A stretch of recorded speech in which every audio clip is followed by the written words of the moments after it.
साथियों नमस्कार, कैसे हैं आप सब लोग। आज एक महत्वपूर्ण टॉपिक पर मैं चर्चा करूंगा। एक कॉमन क्वेश्चन ये है आपका कि पत्नी जो है पीहर चली गई, मनाने गए नहीं आई, डिवोर्स जो है फाइल कर दिया, नोटिस जो है उसको सर्व हो गए तब भी नहीं आई, कोर्ट ने जो है एक्सपर्टी कर दिया और अंतोगत्वा डिक्री ऑफ डिवोर्स जो है ग्रांट कर दिया। अब डर लगता है तीन बातों पे कि पुनः विवाह करेंगे तो बात जो है पहुंचेगी पूर्व पत्नी को भी, वो आके हंगामा करेगी। तो उस कंटेक्स्ट में क्या करें? अगर उसको उस समय मालूम पड़ा बाद में, तो वो कोर्ट जाएगी, जो कंसेंट डिक्री ऑफ डिवोर्स है उसको चैलेंज करेगी। वो ये भी आरोप लगा सकती है कि हमने फॉर्जरी करी है प्लस फ्रॉड प्ले किया है टू ऑब्टेन डिग्री। तो उस कंडीशन में क्या करेंगे? अगर कंसेंट पत्नी ने डिग्री को चैलेंज कर दिया और डिग्री होगी निरस्त, तो जो हमारी सब्सिक्वेंट पत्नी है उसको फिर हम कैसे रख पाएंगे घर में? उसको रखना होगा या दोबारा उसके घर भेजना होगा? क्लियर है बात है। इसके अलावा ये भी टेंशन आपको रहती है कि धारा 82 है बीएनएस का, कहीं उसमें कार्रवाई नहीं हो जाए। कानून क्या बोलता है कि अपनी पत्नी के जिंदा रहते हुए सेकंड मैरिज जो है परफॉर्म करना, ये कानूनी अपराध है। क्लियर है। तो ये सब प्रैक्टिकल पॉइंट्स हैं डिस्कस के लिए, जिस पर आज हम चर्चा करेंगे। साथियों, मोटी मोटी बात यह है कि जब तक आपकी शादी सरवाइव कर रही है, ये बहुत इंपॉर्टेंट पॉइंट है, तब तक आप सेकंड मैरिज परफॉर्म नहीं कर सकते। तो लोगों ने क्या करा, बाईपास निकाल दी। और मेजर बाईपास क्या है? Live in relationship.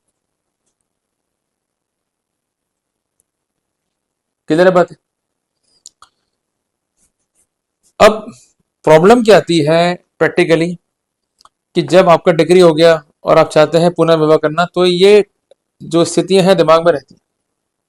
तो सबसे पहले समाधान जो है निकालना जरूरी है, अदरवाइज राहत अपने को नहीं मिलेगी। क्लियर।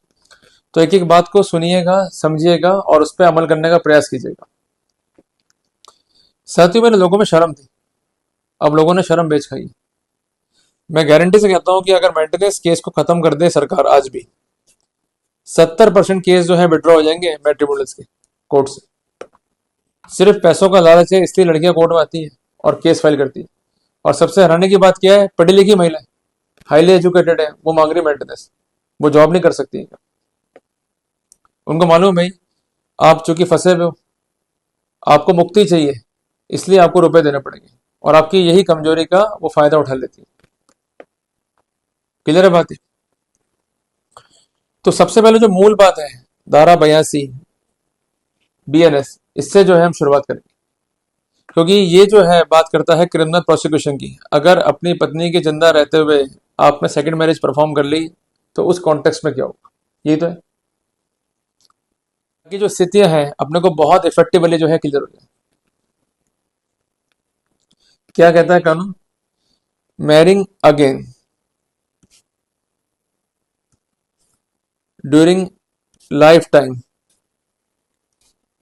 ऑफ हस्बैंड और वाइफ, पति या पत्नी के जीवित रहते हुए दोबारा मैरिज परफॉर्म करना। क्लियर है बात? कानूनी प्रोविजन क्या है हम देखते हैं सब सेक्शन 1 में, कि जो कोई भी वाइफ है हस्बैंड है, क्लियर, और जो कंसर्न वाइफ है उसका हस्बैंड, और जो कंसर्न हस्बैंड है उसकी वाइफ जो है जिंदा है, दे आर लिविंग, और इनके जिंदा रहते हुए वो दोबारा मैरिज करते हैं, और ऐसी मैरिज वॉइड है by the simple reason that it took place during the lifetime of such wife और husband। तो ऐसे सिनेरियो में जो कंसर्न हस्बैंड है या वाइफ है, जिन्होंने सब्सिक्वेंट मैरिज जो है परफॉर्म करी है, वो एज पर लॉ जो है जिम्मेदार होंगे। उदाहरण के लिए ए और बी की शादी हुई, और ए जो है दुखी है अपनी पत्नी से, वो क्या करता है कि शादी कर लेता है सी से। तो ये मैरिज जो है वो सर्वाइव कर रही है, जिस कारण ये मैरिज जो है वॉइड है, means marriage between A and C is void. तो यहां पर ए जो है गिल्ट होगा सेक्शन 82 बीएनएस में। पर कानून ने हमको यहां पर एक लूप होल पे दिया है कि सब्सिक्वेंट मैरिज वॉइड होनी चाहिए। अगर सब्सिक्वेंट मैरिज वैलिड है तो 82 BNS लागू नहीं होगा। क्लियर है बात ये? तो बहुत तरीके से हमें काम करना है, सूझबूझ से काम करना है, तभी अपने को फायदा होगा, अदरवाइज फायदा नहीं मिलेगा।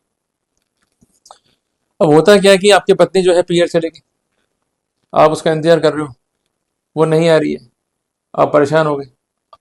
अब आप क्या करोगे? डिवोर्स को फाइल करोगे, यही तो होगा।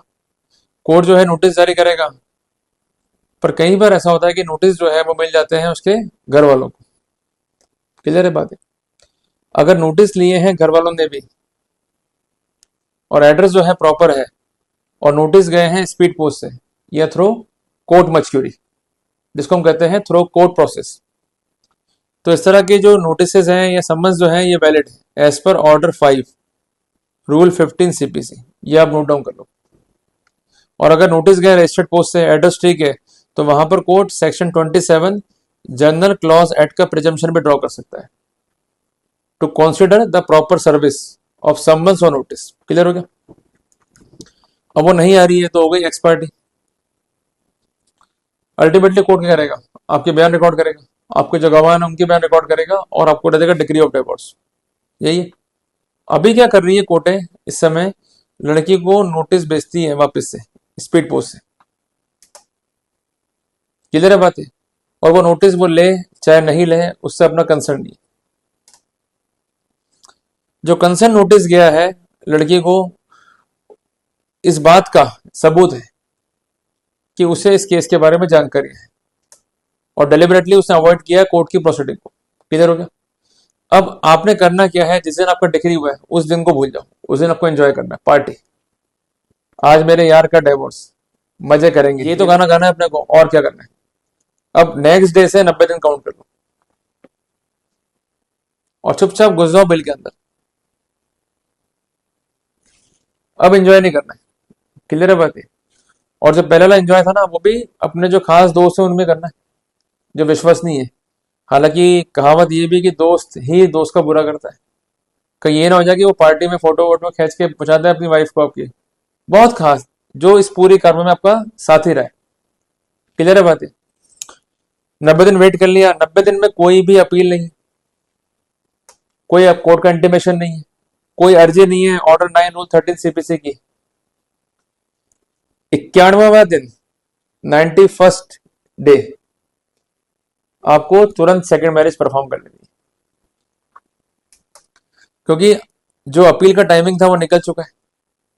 उस अवधि में कोर्ट का स्टे नहीं है, कोई इंटीमेशन नहीं है आपको, देन यू आर फ्री। अगर आपको इंटीमेशन है, मीन्स आपको आ गया नोटिस वकील साहब का लड़की के, भाई हम अपील पेश कर रहे हैं, आप शादी मत करना, तो फिर रुक जाना भाई। पर कोई इंटीमेशन नहीं है, कोई कोर्ट का नोटिस नहीं है, कुछ भी नहीं है, देन यू आर फ्री। शादी कर ली, वो शादी वैलिड है और किसी भी रूप में वो सब्सिक्वेंट मैरिज जो है उसको सेटिस्फाइड भी नहीं किया जा सकता। और अगर वो मैरिज वैलिड है, मीन सारे प्रोटोकॉल ले लिया आपने, उसके बाद परफॉर्म करी है सब्सिक्वेंट मैरिज, तो ऐसे स्थिति में मैरिज क्या हो गई? वैलिड। तो जो कानून का प्रोटोकॉल था कि सब्सिक्वेंट मैरिज अगर वॉइड है तो आप जिम्मेदार हो, वो प्रोटोकॉल ही आपने डिसॉल्व कर दिया। Now you could say that if the marriage is valid which is perform subsequently, और अब रिश्ता खत्म हो गया पति पत्नी के बीच का, तो ऐसे सिनेरियो में मैंने किसी कानून का उल्लंघन नहीं किया। I never married during the life time of my wife, क्योंकि मेरी वाइफ तो रही नहीं, और डिग्री को जो है निरस्त कर दिया कोर्ट ने। और कई बार गलतियां करती है लड़की है कि वो डिग्री चैलेंज करती नहीं, सीधा वो कोर्ट में रहती कि साहब ये दोषी है सेकंड मैरिज का, जल्दबाजी की मैरिज होती है। अगर वो डिग्री चैलेंज नहीं हुई है धारा 11 HM एक्ट की लाइट में, और उस डिग्री को कोर्ट ने वॉइड नहीं किया है, उस मैरिज को कोर्ट ने वॉइड नहीं किया है, तो ऐसे सिनेरियो में आपको डरने की कोई भी जरूरत नहीं। क्लियर है बात? है ऐसे कई जजमेंट्स हैं जिसमें साफ साफ कहा गया है कि अगर विद इन टाइम अपील नहीं है, आफ्टर दैट सेकंड मैरिज जो है परफॉर्म हो जाती है, तो किसी भी रूप में सब्सिक्वेंट मैरिज को इनवैलिड या वॉइड नहीं कहा जा सकता। क्लियर है? तो यहां हमको एक मेजर उत्तर मिल गया। तो एक तरफ तो हमने जो प्रोसिक्यूशन था उसको कैसे हिट करना है, उसकी जो स्थिति है उसको समझ लिया, एंड ऑन द कॉन्ट्री क्या कंप्लेंसेस हमें करनी है ताकि हम बच सके, इसको जो है हमें ध्यान में रखना है। क्लियर हो गया अपने को?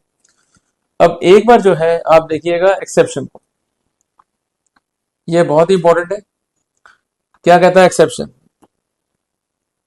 कि the said section does not extend to any person whose marriage with such husband or wife has been declared void by the court of competent jurisdiction। Clear है बात है। अब साथियों हम आते हैं एक्सेप्शन पे। ये काफी इंपॉर्टेंट जो है प्रोटोकॉल है, इसको अपन एक बार देखते हैं कि ये सेक्शन जो है कहां अप्लाई नहीं होगा। अगर प्रीवियस मैरिज जो है वॉइड है तो वहां पर सेक्शन 82 BNS लागू नहीं होगा। उदाहरण के लिए ए और बी के बीच प्यार है और बी कहती है कि मेरी शादी हुई है ए से, पर कोई प्रमाण नहीं है बी के पास। जब मैरिज परफॉर्म नहीं हुई है, शादी नॉट परफॉर्म, और कोई प्रूफ नहीं है शादी का, और बाद में शादी कर लेता है ए सी से, फिर आता है गुस्सा बी को कि मेरे जीते जी कैसे परफॉर्म करी सेकंड मैरिज ए ने। तो उसका उत्तर हमें यही मिल रहा है कि अगर प्रीवियस मैरिज जो है परफॉर्म नहीं हुई है या प्रीवियस मैरिज जो है वॉइड है या previous marriage is no marriage in the eye of law है, तो वहां पर धारा 82 BNS लागू नहीं होगा। क्लियर है? पहली बात तो क्लियर हो गई आपको ये। अब दूसरी बात क्या है कि जो कंसेंट मैरिज है उसका जो स्पाउस है वो 7 साल के लिए गायब हो गया और कोई खैर खबर नहीं है 7 साल तक। तो ऐसे सिनेरियो में 7 साल बीतते ही आपने सेकंड मैरिज जो है परफॉर्म कर ली, तब भी धारा 82 BNS का प्रोटोकॉल लागू नहीं होगा। ये मोटी मोटी बात। जैसे मान लीजिए शादी करी ए ने बी से और बी जो है गायब हो गई 1/1/2023 को। 7 साल कब पूरे होंगे? 1/1/2030 में। ये तो है। तो 2/1/30 को एलिजिबल है ए सेकंड मैरिज परफॉर्म करने के लिए, क्योंकि बी जो है 7 साल के लिए गायब हो गई और इस 7 साल में किसी ने ना उसको देखा ना सुना। क्लियर है बात ये?